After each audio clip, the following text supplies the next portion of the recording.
Good afternoon, everybody. Alex Chisnell here, welcoming you to this afternoon's live webinar. I've got Nico Charritton with me, Senior Product Marketing Manager at Microsoft 365. Nico is in London, which is dry, I believe, at the moment, unlike Poole and Dorset. Yeah, not for long, though. Not looking good. Welcome, John. Welcome, Mike. Welcome, Clive. Thank you, everybody, for joining us. Let us know, where are you? I know everyone's getting a notification to jump in live now. We're streaming live on Facebook, Twitter, YouTube as well. If you want to come over here and join us live on the webinar, just go to festivalofenterprise.co.uk, and then you'll be able to ask any questions here as well, as I'm going to be moderating this as well. Hi, Rebecca, jumping in from Scotland. Thank you for joining us. Tim, hello again. This is your friend at the center of the world again. Yeah, remind me, Tim, Ghana, isn't it? Aren't you somewhere in Ghana, as close to the equator as you can possibly be? I remember you telling me this yesterday when you were on my podcasting webinar. Let me know, my friends. Tima, okay, thank you. Apologies for getting that wrong. Okay, so this is part two. My first webinar. This is a follow-up session. So we're talking remote working. Nico's going to switch the conversation up from collaboration and productivity to security, but it's not in-depth, totally technical presentation on security, as Nico's been telling me. He's going to explain more about that, but he's going to introduce the basics of cybersecurity and the current trends in the market, which is going to be helpful to you if you are a business owner, if you are an entrepreneur, and you've been embracing this new technology, this new way of working, or whether this is something that you've had experience of for a little while, like myself. The last couple of years, I've kind of dipped in and out of working from home, working remotely, and also, going from full-on office mode to doing a bit of both. And my neighbor, she's a digital nomad. She travels around the world and she sells courses, and she does that, earns money while she sleeps effectively. So, she's going to be embracing all this kind of stuff, but is she, what's the cybersecurity like? That's going to be interesting. Okay. So without further ado, I'm going to let Nico explain a little bit more. I'm going to focus the screen on his presentation. You'll also be able to see him as well. And I'm just going to mute my video and sound whilst I'm on here to protect the bandwidth a little bit. And yeah, any questions, just a little bit of housekeeping, guys. The ideal is to post something up in the chat box on the right-hand side there. Any questions that you got, post them in there, and we'll answer them as we come towards the end of the presentation. So yeah, post them up there. Instead of the ask a question box, just pop them up in the chat. That will be ideal. Thank you very much. And I will hand over to Nico. I'm just going to focus the screen. Take it away, my friends. Great, thank you. I'm going to assume that you can hear me okay. So if not the case, let me know. I am Nico. As Alex said, I am a product manager at Microsoft here in the UK.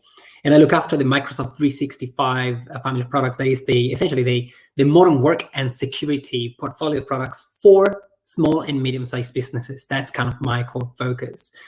First of all, I want to thank the team for having me again here. I think it was a really good interactive session that we had the first time, where we talked about everything around collaboration and moving into this new norm of working remotely as businesses have been impacted by COVID-19, and how everyone had to adapt quickly and take whatever technology they had in hand to keep continuity.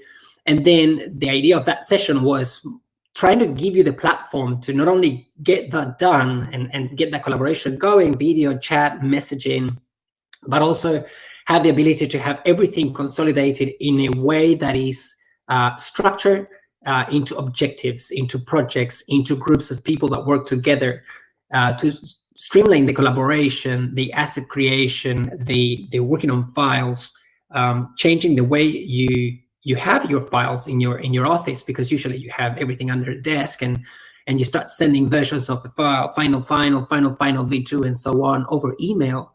not ideal. So how do we streamline that collaboration, co-author in real time, and et cetera, and also how to automate some processes. So if you wanna take a look at that in context of how to change the culture of your team in this virtual or hybrid world, because now as we come back to the office, we may start to think about how do we keep some of these best practices that we've learned over this period. But if you want to learn more about that, the impact in the culture, how to project manage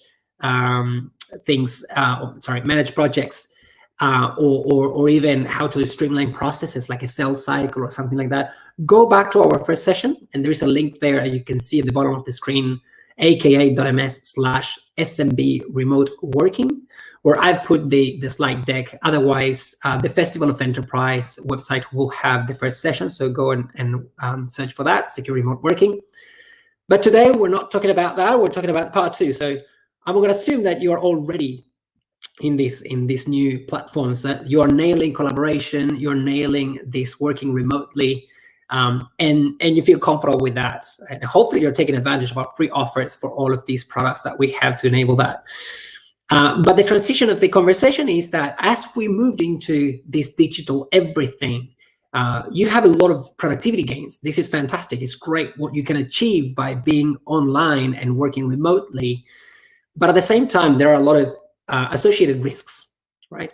When you are online, there are other people that are malicious actors that have access to tools that can be harmful for you, for your business, and could be quite expensive to the end. So the idea of today's conversation is going to be around sharing with you some market trends, things that we see, identify what are the weak links in your company. So I'm going to help you and give you some insight on what are the things you need to be looking for when you assess these. I'm going to talk about the holistic approach to cybersecurity and looking at the different layers of the way that you work in a digital world, and thinking about what are the things to watch. Also, I'm going to share what Microsoft's approach is to cybersecurity, in particular for small businesses, how we are consolidating things into solutions that are simple to implement, easy to use, or as easy as possible, because we know that you might have someone in IT inside your organization, but it's not a massive team, or you might be outsourcing to a third party that management of your security and your IT infrastructure. So we want to make sure that you get the basics to have the right conversation with your IT team, with your service provider for security, and hopefully out of this conversation you're going to get that. And hopefully I'm also going to help you save some money if you're already into that journey of implementing security stuff in your organization. So without further ado, I'm going to jump into the content. Again, as Alex said, if you have any questions, please let us know how you're going in the chat. And Alex, please, if you see something that I'm missing that is popping up very frequently, or you feel the need to stop me in the middle and ask a question, please do so. Otherwise, I'm going to try to do as best as I can to leave some time at the end for Q&A. Yep. Thanks, Nico. Will do. And Mike, just got somebody on here saying theirs is crashing. I would just log back in again, my friend Mike. Happens to somebody every time we do a webinar. It's just the bandwidth your end. So log out, log in again. We'll fix 99% of those. Thank you, John, for adding the link to part 1, and we'll follow that up with an email as well. So, okay, the control is back with you, Nico. Brilliant, thanks. Okay, let's jump into it. The first thing I wanted to do is talk about a couple of stories, because I moved from Australia about 6 months ago. I've been living there. I'm not from there originally. I'm Argentinian, but I moved there to Australia, about 8 years ago. So I spent quite a bit of my time in the last few years there. And I was working at Microsoft in Australia as well, and with a similar capacity, and talking to a lot of small and medium businesses. And the stories are usually the same. And in fact, now that I moved here, it's incredible, because you keep having the same conversations with similar customers.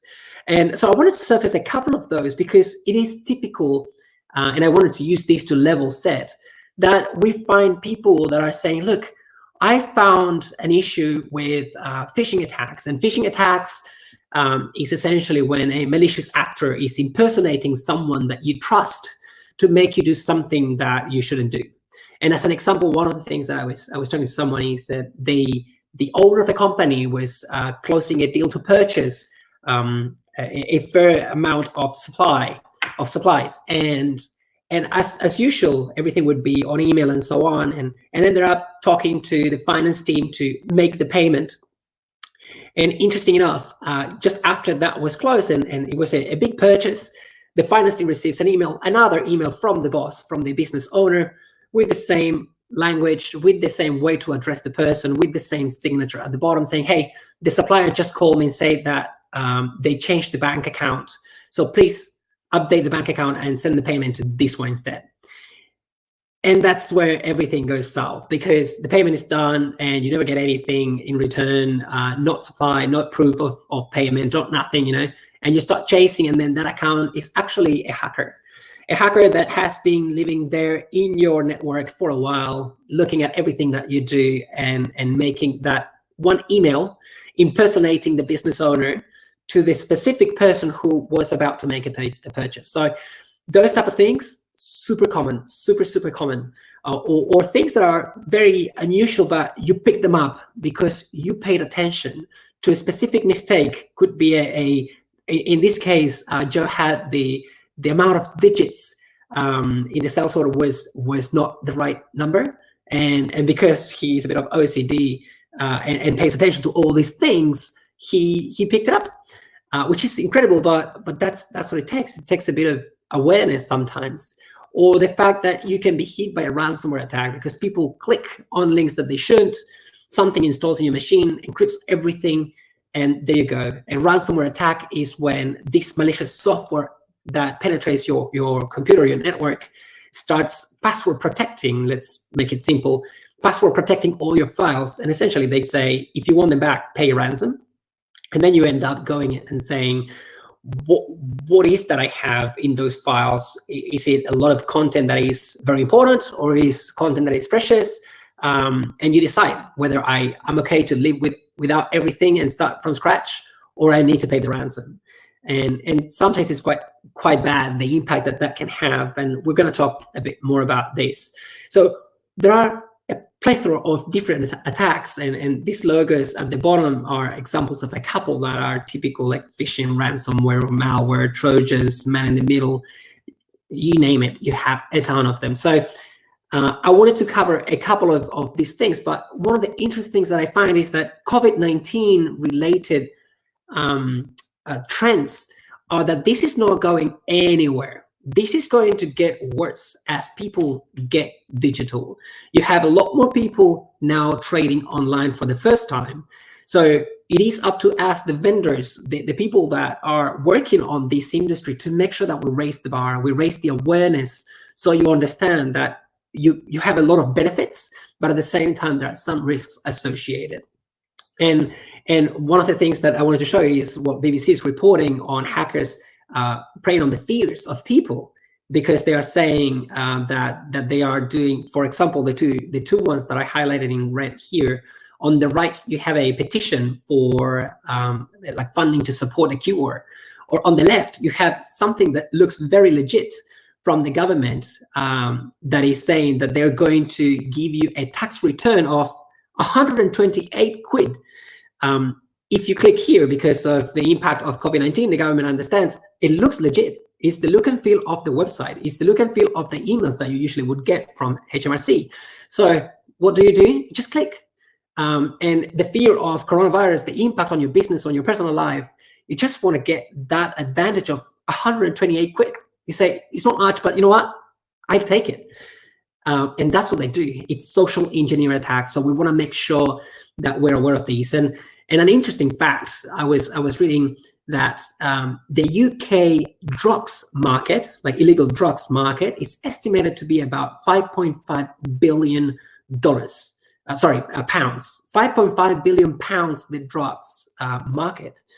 And usually you would see that police is seizing a lot of these people. They find a drug lord here and there, and they commission these drugs. If they are lucky, they end up in Netflix with their own Narcos series one day. But if you compare that 5.5 billion pounds to the cybercrime industry cost to the UK. That is 27 billion pounds. That is crazy.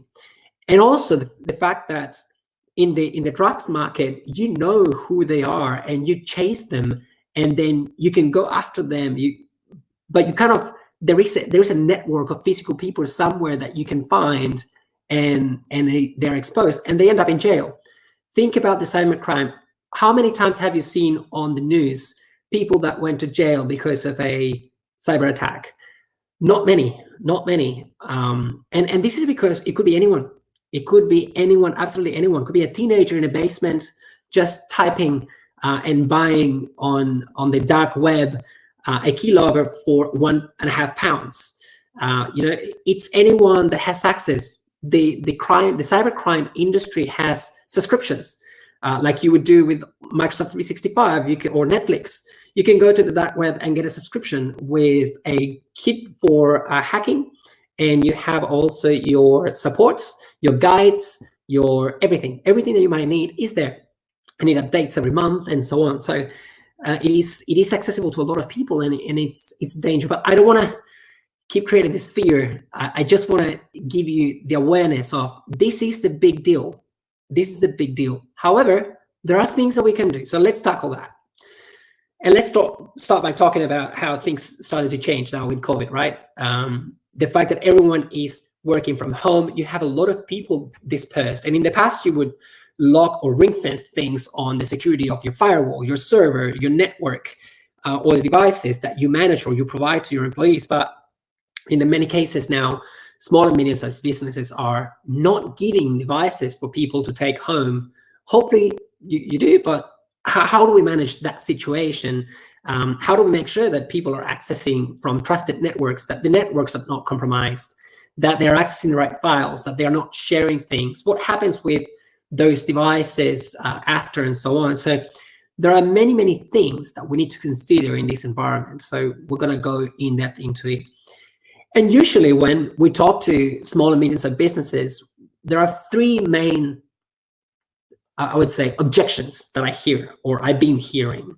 The first one is that security is not a business priority. Usually it's because of the thought of, you know what, I'm not a target. I'm too small. Who's going to care about me, my business? And you're wrong in that case. I'm going to give you some statistics about it.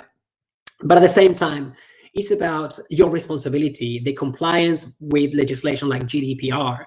If you're handling customer information, it is very, very important for you, the trust in your brand and your company. And also imagine you as a user, how would you react if your provider of any type of service loses your customer data, your PII, as we call it, personal identifiable information.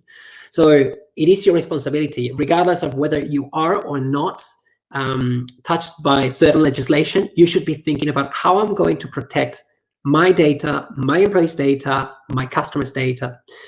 It's too complex. It's too complex because there are so many vendors, so many things to look into. So I'm going to try to simplify that. I'm going to try to give you a holistic approach to it as a platform instead of endpoints or point solutions for absolutely everything. And finally, is that it's too expensive. And I would also touch on some of the statistics so you can understand what is the cost of doing nothing.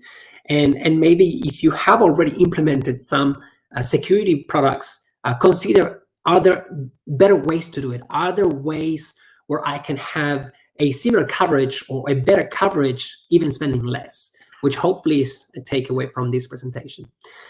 So let's jump into some statistics. How vulnerable are small businesses? And going back to that first objection of it's not a business priority, which, to be fair, this is something that is declining. I haven't heard that one particularly in a while now. I guess the awareness of the impact that is having in small and medium-sized businesses, it is increasing. Governments are doing a really good job at raising the bar and the awareness of this, and even in some cases giving grants. So take a look at that. But I would say we need to be careful. 71% of ransomware attacks are targeting SMBs, right? This is big. This is big. Ransomware attacks are big, and 45% of those attacks take more than a week to recover. So think about that. That is 25% of your monthly income. So you start adding costs of not operating. How much money do you do in a week? So you not only have to pay for whatever ransom or whatever it costs you to recover all your files, but also you're going to be paying for the cost of, it's the opportunity cost, right? And then also if you have a data breach within that attack, oh gosh, that is when it gets hard, because it raises really, really quickly. And I've seen numbers, this might even be outdated. I've seen numbers that are more than £150,000 there. So something to consider as well. And the impact that this is having is massive, because we know that after a big attack, 60% of small businesses go out of business. So you're just not able to cope with the cost associated with that attack. But the big question here is, but what makes an SMB attack so successful? What's the weak link in this infrastructure in my business? And this is where I go next. It takes about 4 minutes for a hacker to get into your network, and 99 days or more for a business to figure out that they have been breached. Now, think about having someone walking into your house, physical house, and being wandering around your house for about 99 days. How many things can they learn about you, your behavior, your family? They'll be taking notes of when do you go to work, when you come back, where do you stash your important things, what do your kids do, what's your wife's behavior, what are the conversations that you're having. And as soon as they target or they hear that something important is coming, you're going to buy a new house, you're going to, whatever you're doing that implies money, they're going to see, oh, opportunity. That's where I come in. It's 99 days. A lot of conversations of that kind happen. And this is when the email to the financial person, the finance person that is going to make the payment, is going to land. And they know how you refer to that person because they've been reading all your emails. They know your language, your tone, they have your signature, they have everything. So we need to think about that. But what is the weak link? Unfortunately, the weak link is all the people that you see now when you're doing a video conference with your team, all of those. It's people. It's people. Unfortunately, it's people. Why? Because people tend to click on things. As I said before, these attacks, phishing attacks, are social engineer attacks. They look for fears, they look for opportunities, they look for personality, for hobbies, for whatever. And people click. 30% of users click on malicious attacks. And 10% of those go into the attachments, which is even worse, because that's when things get installed and it's more harmful than anything else. And then if you think about the other component of people is the passwords. How many of you, and reflect on yourself, how many passwords do you have? Do you have the same password for Netflix, for your email, for your business account, for your bank account? Do you use the same password? And please don't tell me that your password is password 123, because this is sad, but it's true. It is the majority, like not majority, but a large proportion of passwords are still password, or 1, 2, 3, 4, 5, 6, which is incredible. So we need to make sure that we move away from that. And it's something that we've been working with the industry all up. We want to make sure that we get rid of passwords. And for that, actually, as an industry, we're collaborating with the likes of Google, Amazon, Facebook, Apple, PayPal, Visa, MasterCard, Amex, you name it, all the hardware vendors. Everyone in the industry is pushing really high. And that's why you will see things like Face ID or fingerprint scan, all of those things. There's a FIDO alliance with all of these vendors. We're working together to make sure that we go passwordless and we get different methods that authenticate you, and only you can access things. That's why the biometrics is so important, or the multi-factor authentication, as we call it as well. And finally, the last point is human error. Human error. There is a lot of data leaks that happen because people send the wrong information to the wrong people. And that's because they don't pay attention to which poll am I sending things to, or replying things, attaching things that they shouldn't, or even they didn't know that that was confidential. Oh, you should have told me last week because I sent it to Matthew. Those are typical conversations that happen all the time, and 52% of data leaks route back to a human, just honest mistake. And if you add the malicious intent from your employees, which unfortunately also happens, it gets also bad. So education is something critical on your employees to make sure that they have the awareness of what are the things they need to watch for.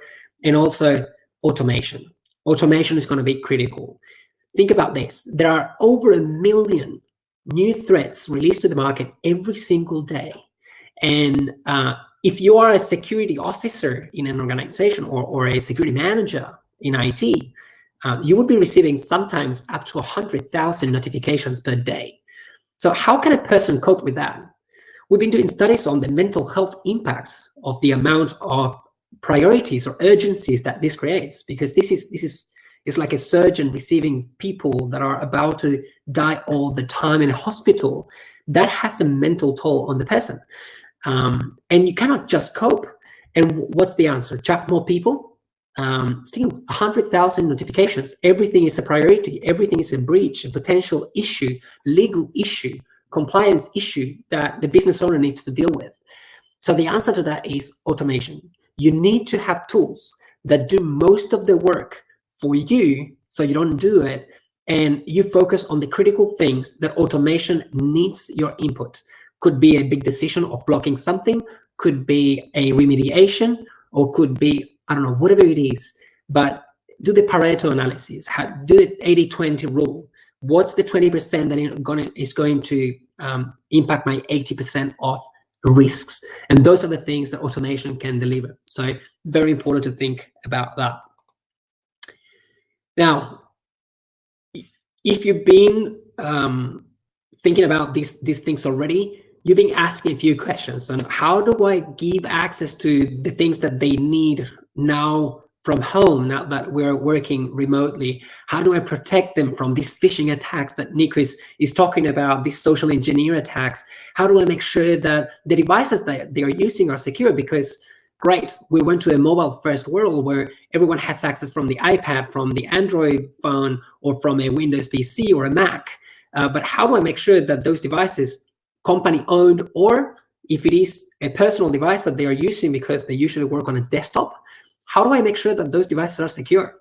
And also, when we go back to the normal, how do I make sure that all the business data is not stored in those personal devices? So all those questions are the right questions to ask. And we're going to talk about how do we approach this from all the layers on your productivity journey.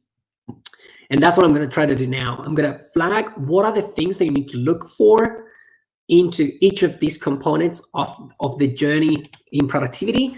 And then we're going to go into what are the things that Microsoft has to offer that you can tap into and get sorted with. The first one, users. We talked about the weak credentials. This is the passwords, people using password or the same password across every single platform. So if one of them has a data breach, that password is compromised, is in the dark web. You can buy it for a few EP, and then you just have access to all their bank accounts and business information. So making sure that we go passwordless. Compromised login also. Where are they logging in from? Is it a trusted network or not? Is it a trusted device? Does this person have access to, should have access to this information or not? All those things. And the suspicious locations, like I said before. Is someone logging in from South America? We don't have any operations there. What's the deal here? Something might be suspicious. So think about all those things. From a device perspective, is how do we make sure that we keep clean of malware and ransomware that is compromised device in that case. The personal devices accesses business data. How do we manage that? How do we control that without interfering with the personal privacy of my employees? Because if it is their device, do I have the right to manage that device, to ask them to give me access to manage the entire device? How do we deal with those scenarios? The weak links, pins or ways of authentication or accessing things from unsecure networks. Those things also need to be considered. When accessing applications, the ability to copy and paste information into your personal files, This is something that also impacts. I had a conversation with an accounting firm, and the owner was telling me, small accounting firm, 15 people, he had to fire someone because he was doing something that shouldn't.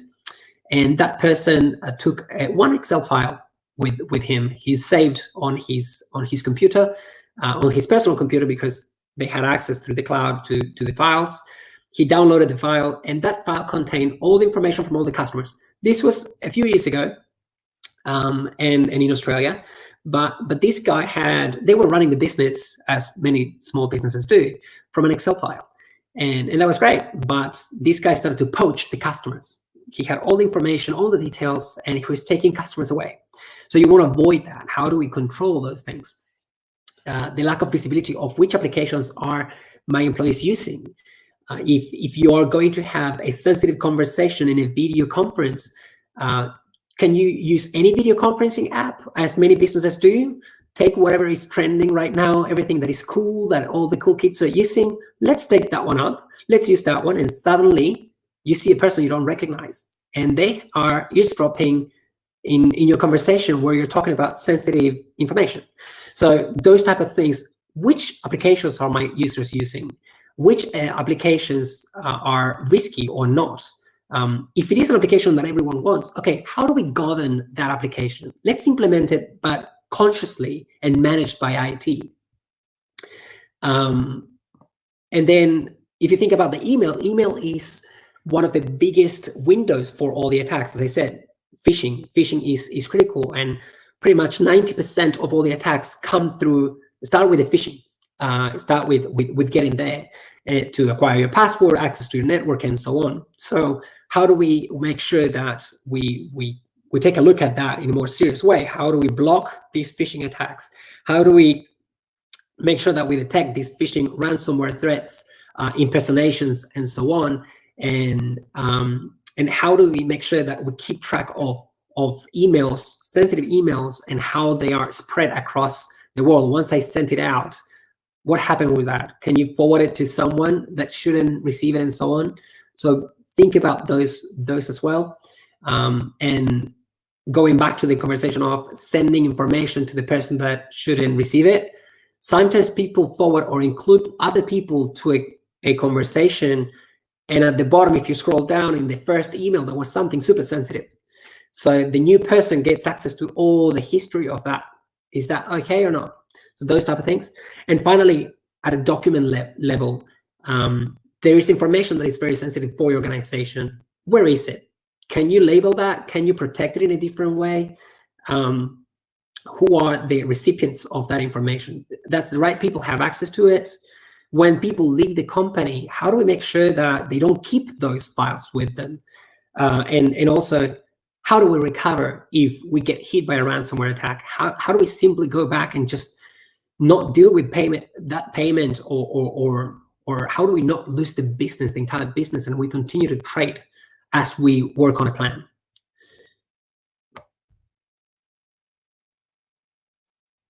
I see a question about what is phishing and ransomware. Just to recap quickly. So phishing is somebody impersonating another person. So they pretend that someone you know, the government, as you saw at the very beginning, and they say that you should click here to receive a tax refund or something like that. So believing that it's the government, you click, but you didn't realize that it came from a domain, that it was not .gov.uk, was something else. And if you would have paid a bit more attention, you would have realized that comes from a dodgy website.com. And the second thing is around ransomware, is when a piece of software encrypts your files or protects your files with a password, and they ask you to pay for that password so you receive all your files back. That's kind of a summary of those again. And I'm seeing also a bit of noise. I don't know, Alex, if it is from your end or. Yeah, I could just see your video breaking up a little bit, so it might be the bandwidth over there. I don't know. Okay, because I get a lot of noise in the background. Maybe I don't know if there is any way that sound might come through. Anyway, I'll keep going. Let me know if there is any issues with the sound. Cool. It seems to be okay now. Thank you. Okay, how Microsoft approaches these.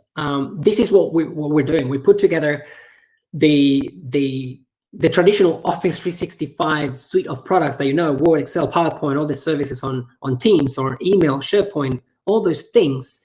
We've bundled that with a bunch of security components and device management components to have this end-to-end protection in every single layer of this journey that I was just describing.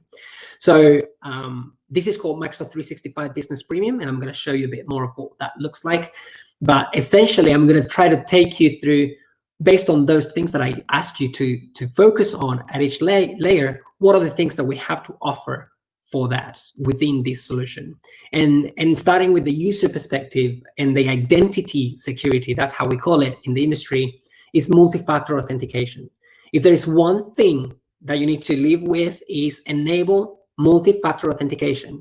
Most of the time, if you have a cloud service like Office 365 or Microsoft 365, you have the ability to do this. Go and do it today. Don't wait, because this is going to block most of the issues that you have, again, because of the password, because of the issue that you have with the users. Multi-factor authentication is essentially when you log in with a password, it's going to ask you for a second way to prove that it's you. And could be that it sends you a text message with a code to confirm. It could be that they prompt you to show your face, depending on the hardware that you're using. If you're using a Windows PC, might be Windows Hello. If you're using an iPhone, might be Face ID, and so on. This is part of what the industry is working on that I was talking about. But those type of things, when you have a second method of authentication, it is much more secure, and you get rid of that layer of people losing the password or using it for Netflix. Netflix gets compromised, and then you have an issue in your business because the user used the same password. Well, get rid of that with the multi-factor authentication. So use that one. And then conditional access. This is something that for us is making sure that this multi-factor authentication doesn't get in the way of the productivity. Because if I am a very obsessed person with the multi-factor authentication, it can ask you to put a second method of authentication every single time you click. You want to open a Word document? Give me your Face ID. You want to read your email? Give me the code that I'm sending you on text. But that, as a user, the experience is awful. So how do we balance the productivity and the security? So conditional access, it is an automated way for us to look into signals that will prompt up or down the risk of that authentication. And that could be, for example, if this user usually works from London and suddenly today logs in from London in the morning and from the US in the afternoon, something is dodgy. And it's dodgy enough for me to prompt a question on, hey, I don't know if it is you, US person, give me a multi-factor authentication. I'm going to send you a text or an app or whatever it is, Face ID. That's the way you would control it. But if I'm logging in from the same network, that is my business network, from the same device, for the same file that I access every day, and with the same location, everything is the same, I might not ask you for the multi-factor authentication again, right? So those are the things that you can do with intelligent solutions. And also the self-service password reset, which sounds silly, but the fact that users can reset the password themselves, it is a massive headache for IT if you need to raise a ticket every time you need to do this. So having the ability to just do that was something that all IT administrators were asking for, and of course is included. At a device layer, we have Microsoft Defender antivirus. And I don't know if you're aware of it, but Windows 10 already has an antivirus, and it's one of the best in the industry.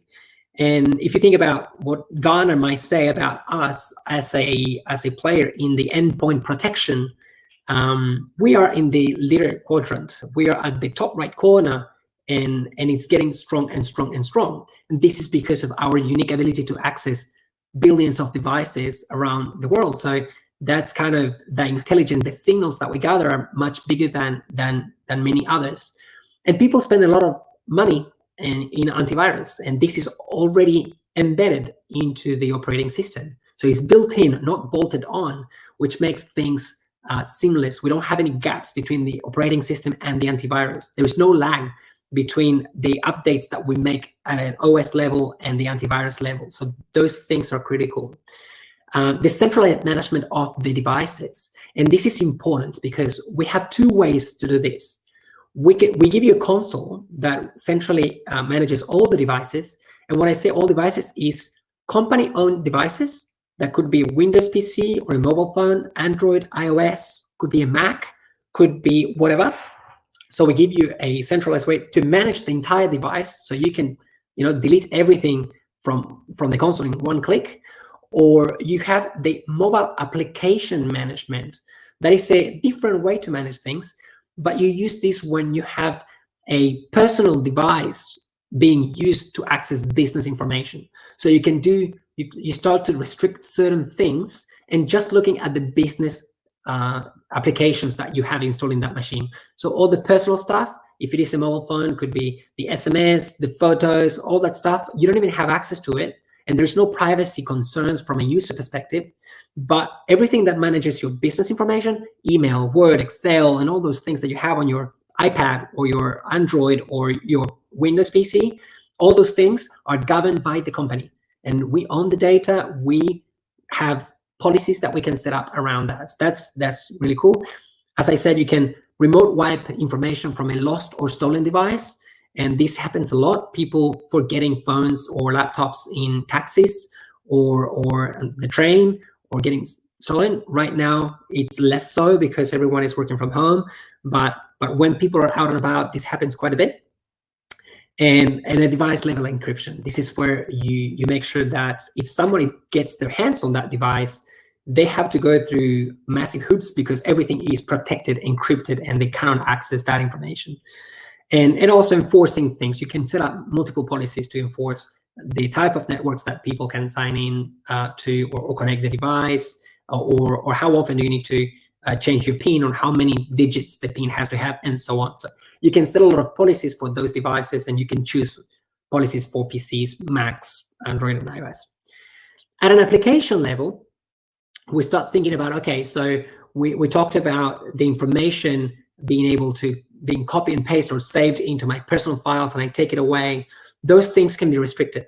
As I said before, with this mobile application management capability, what you do is say, okay, you know what? If you're working on iPad, you can read the emails, but you're not allowed to copy and paste into your iPad notes, for example.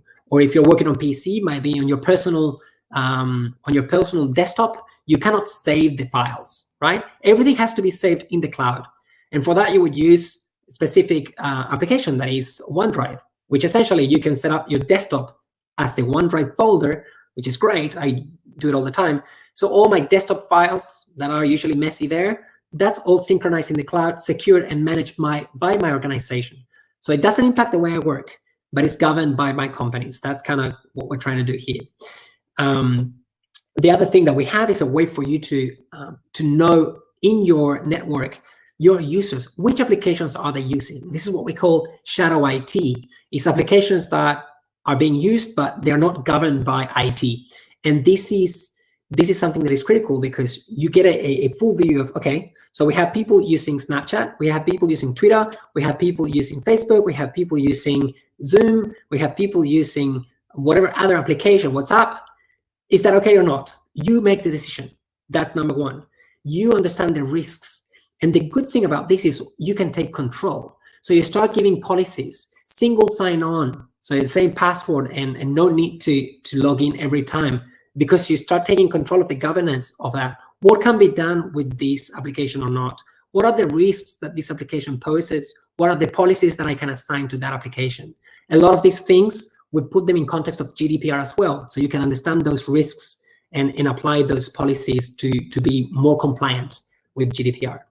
And finally, there's an application component that a lot of businesses have in a remote desktop environment where they say, you know what, this is so sensitive that we're going to host things in one place and we're going to let any device access through a virtual connection, right? A remote connection, remote desktop connection. So nothing happens actually in the computer. It's a bit technical, but if this is one of your businesses, we also have incorporated the ability to do that with Microsoft 365 Business Premium. So I urge you, excuse me, if you are working today with remote desktop services, to think about Windows Virtual Desktop as an option. It's optimized, it's more cost effective, and it's a better experience because it's native with all the Office applications as well. Let's jump into email. Email has one of the things that I value the most is advanced threat protection, which is essentially a way for us to, every time you receive an email, we're going to check all the links and all the attachments that it has. If there is an attachment that is malicious, we're not going to let you open it, right? So we have a detonation chamber, as we call it. That is essentially a place where Microsoft opens that attachment without even looking at the content. It's just the behavior of that attachment. We open it in the cloud, and if it has any malicious activity, we don't let it through, and we notify you. And also the same thing happens with the links. So every time you click a link, you go to a website, and that's potentially an issue. So what we do is have the safe link. We encode that link. So you click on it, we test it, and if it is okay, we'll let you through. If it is malicious, we don't let you through, and we'll let you know. Those things happen in milliseconds, so you don't even notice that it doesn't impact your productivity, but it is much more secure. And this is how you start thinking about how do we check for that, those malware protection and so on. The other thing that advanced threat protection has is the ability to understand the behavior of an individual, again, from those signals of interaction with other people, way of communication, and so on, and the people that you work with. So if you receive an email from your boss, this system will automatically detect that the name of the person is the same, everything looks the same, but the email address is slightly different. So it is potentially a phishing attack, it's masqueraded, it's a malicious actor. So a pop-up is going to prompt and say, hey, be careful because it looks like the same person, but it might not be. So the user can make a more conscious choice of whether I open this or not. Maybe the user sent me from his personal email instead of the business email, and it's okay. But at least I know, hey, be careful. Data loss prevention, also prompting pop-ups for the user when they are going to send to someone information that is sensitive. For example, could be, I don't know, let's say a tax file number or an NI number. It could be a credit card detail and so on. It might be okay that you send those details, but it might not be okay. And we have a lot of templates of things that we allow and not allow that the administrator will be choosing to enable. And also, if you feel like, for example, you're going to send this sensitive information within your company, we allow that. But if you're going to send this sensitive information to someone that is external, pop-up is going to come. So you can set those policies depending on the type of information that you manage, how sensitive things are. So you're in control. And also encryption of emails and ability to block whether they are forward or not, or replies to all people and so on. So you can restrict that even after you send them in some cases. So that's kind of something that is really critical. And even you can encrypt emails that go to a Gmail account, a Yahoo account, or a Hotmail account. You encrypt those, so they need to prove that they are who they are supposed to be to access that information. Finally, protection at a document level. It's around making sure that you label those. What is sensitive, what is not, where is my information sitting, and revoke access to those documents after the fact. Can you track them? Can you retrieve them? Do you know where they are? And what happens when you are attacked by a ransomware attack? One of the things that people don't know usually is that if you have everything stored in OneDrive, going back to that application, OneDrive for Business, or OneDrive in general, you have the restore files option. So, and it's getting very intelligent. So the intelligence of the system sees that, for example, suddenly all your files are being encrypted. So there's a spike in the activity. And OneDrive is intelligent enough to say, hey, this is not usually your behavior. It sends you a notification, and it gives you the option to go back in time and restore all the files to the point just before the encryption. So it's a simple slider where you see all the activity in a graph that spikes, and you just drag and drop a slider back, and you recover all your files. So instead of using all your business, you just lost a couple of hours of work. Yes, maybe that's still a bit of a hit, but at least it's not all your files. You don't need to pay the £20,000 ransom for your files. Okay, and that's kind of the end-to-end layer. But I wanted to share a couple of things around what we're talking about, because usually it gets confusing. Do we have questions? Let me go back. I'm going to tackle some questions here. Okay, let's see. So where hackers work. Place for further questions here. Would you advise to use VPN? So the VPN will help you, definitely. Having a secure connection to anything is definitely going to be yet another layer. So I would say yes, if possible. And installing files on premises and stuff like that that's going to be critical, I would say.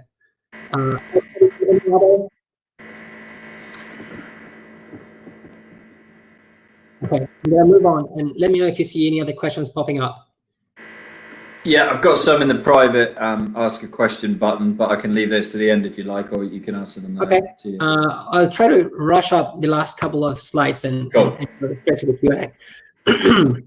Just to make sure that you not get confused with our portfolio, because we just changed the names of the portfolio of products. Microsoft 365 Business Basic is the one that I was talking about before in the part 1, where you have all the cloud services and email and so on. And Alex, I think that your mic is the one that is making the noise, actually. So Microsoft 365 Business Basic is that one, cloud services, and you have the web versions of Word, Excel, and PowerPoint. We have an offer 6 months for free for new customers. So if you're new to this, if you are still working on premise and you need to get work remotely, this is a really good idea to take a look at. Then you have a business standard that includes the same thing plus all the desktop applications of Word, Excel, PowerPoint, and others. And then you have Business Premium, that is the one that I'm talking about, that has all of the above, but also the security, advanced security and device management components. And typically when I talk about this product, I ask people to take a look at what they have today, because many of you will say, you know what, I have antivirus, I have my productivity, I have all the things that I need. So I would say, think about how much you're paying for the few things that you might have in your IT infrastructure, from productivity tools to file storage tools to security in the cloud to device security, management of those devices, all those things, and how much you're spending today. And think about Microsoft 365 Business Premium, because I guarantee that you're going to be surprised with the cost saving that you can get with a solution that is enterprise grade solution. So you're going to get similar components and similar intelligence behind these solutions as the biggest companies in the country and in the world have. So think about that, take a look at that, and potentially save some money in the process.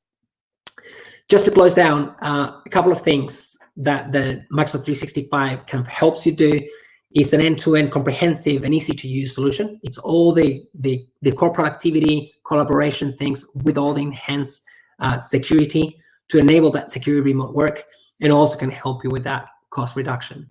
And people typically ask me about security and why Microsoft, what's Microsoft's take on security, and why should we look at you as a security vendor? And the answer is, we have a unique position with the amount of products we have across the world and the signals that we gather. We have an intelligence, a cloud service in Azure that is our Microsoft Graph, the security graph, that analyzes trillions of signals per day. And we have 3,500 security officers that are looking into this every single day and being on top of everything. And everything is in the cloud. So whatever happens in one part of the world now, it sometimes gets fixed in milliseconds and rolled out worldwide as soon as it's finished. So it's it's instant pretty much. So it's a massive advantage that we have. That's why Gartner is positioning us across all the security stack as a leader. We are a leader in 5 of the magic quadrants around access management, cloud security brokers, information archiving, endpoint protection, as I said before, and management of the endpoints, which is the devices. With that, I am pretty much at the end. I do have some slides in case you want to dig deep into some of the topics in the questions, but I'm going to finish with a couple of recommendations. 1, enable multi-factor authentication. This is a must, not only for your admins, for every single user in your organization. Ask your IT team, ask your IT provider to do that. Second one, update your software. Stop procrastinating. If you need to restart your machine, save your files and restart. Please do it. That's the best way to keep up to date. Not only your operating system, your antivirus too, all your software, stay up to date. Third, understand where your data resides. What is your strategy? Who has access to the data? How do I keep complying with GDPR? And fourth, educate people. They are the weak link in your organization.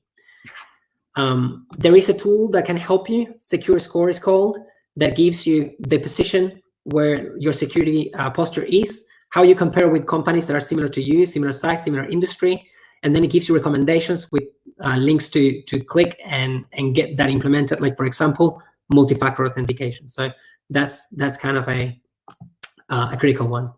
And with that, I'm going to leave you with some links, but I'm going to jump into Q&A. Cool. Thank you, Nico. Question from Karen I saw that said, we need to get 2 licenses for using 365 with a shared database. Which product should we subscribe to? We need to get 2 licenses for using 365 as a shared database. I don't really understand the question. Yeah. Would you please specify a bit more what you are talking about? Yeah, just post up, Karen. Let us know a little bit more information. That would be great. I've got a couple of questions here on the private channel that I'll just jump into from people. Is everyone in my business required to have a Microsoft 365 Business Premium subscription? All of those that you want to have this security stuff, yes. You'll have to license all of them, because, for example, your email protection everything is per user in these subscriptions. Okay. Karen says we need database to store in cloud shared by 2 users. I still don't understand it, but you don't necessarily need it, depending on which database, what you're talking about. You would need, if you have cloud storage, it depends on which type of access you need and files. Okay, so you could save your files I could save my files now in OneDrive and share them, and you could access them without even having a subscription if you need to access that. Now, depending on what you want to do with those files, that's different. You want to have your own cloud storage. This subscription comes with cloud storage, but if you have a file in the cloud, you don't need a subscription to access that file. So you can share with a supplier, for example, a presentation. I could host my own PowerPoint and send a link to you guys. I'm not sure I understand what the database. It might be around Dynamics 365. That's a different product? Maybe, I don't know.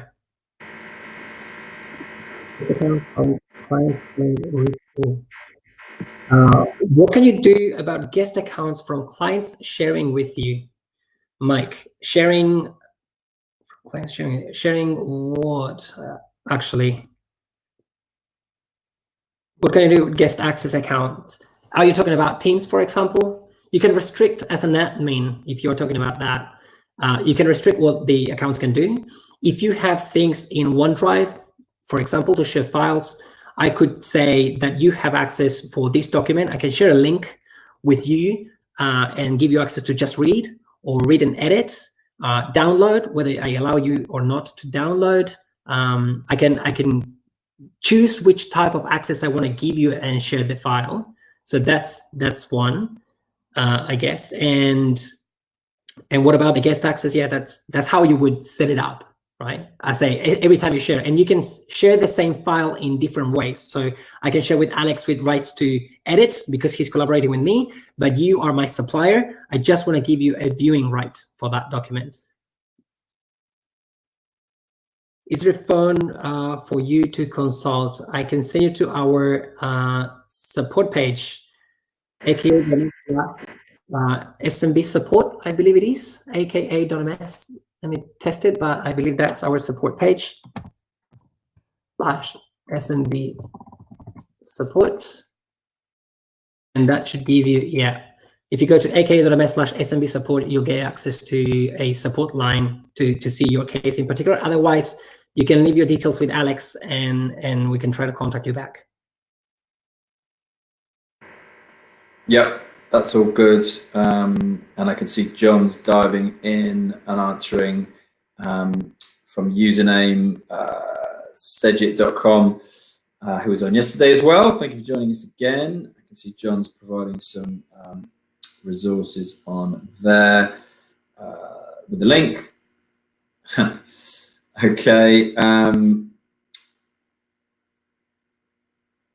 Yeah, he's probably answered that. Is there a Microsoft 365 Business Premium trial? Am I used to evaluate the offer? Was a question, so that's kind of been answered. John, oh, literally reading my mind. It can be cancelled at any time if it's not working for you, so no catch. Yeah, so that's a good one. So the subscription, the offer that we have online for Business Basic, going back, it's 6 months for free. The first 6 months for free. It's a monthly subscription. So if you feel that you need to cancel it, you can cancel it. You have a annual commitment, but if you need to cancel it, you'll be able to. Here's probably a common question that you may get that you might have already answered in the previous one, but does Microsoft 365 Business Premium allow customers to manage Macs? Yes, it does. You have Microsoft Intune included. That allows you to manage Android, iOS, Mac, Windows. So yes, the answer is yes. Okay, cool. Any other questions that you've got? We're just running a little bit over, but we can answer the last couple of questions. If anyone's got anything else, let me just check the question tab again as well. So let's put, where can I learn more about the opportunities and benefits in becoming a Microsoft partner? Ooh, Microsoft partner. I would send you to our Microsoft partner network. If you're interested in reselling these type of products, it would be aka.ms/M365 B partners, I think. Yeah, Okay. M365B partners. I'm going to post it in the chat as well, so you have it. Yeah, that's perfect for Sir John's. Brilliant. On the draw, quick on the draw there, John. John works with me, by the way. You have noticed. It's great when there's a tag team on these webinars. I've had one other this week like that. It works so well. They all guessed that, indeed. Trying to think, is there anything else? What would your advice to use VPN? Sajid says.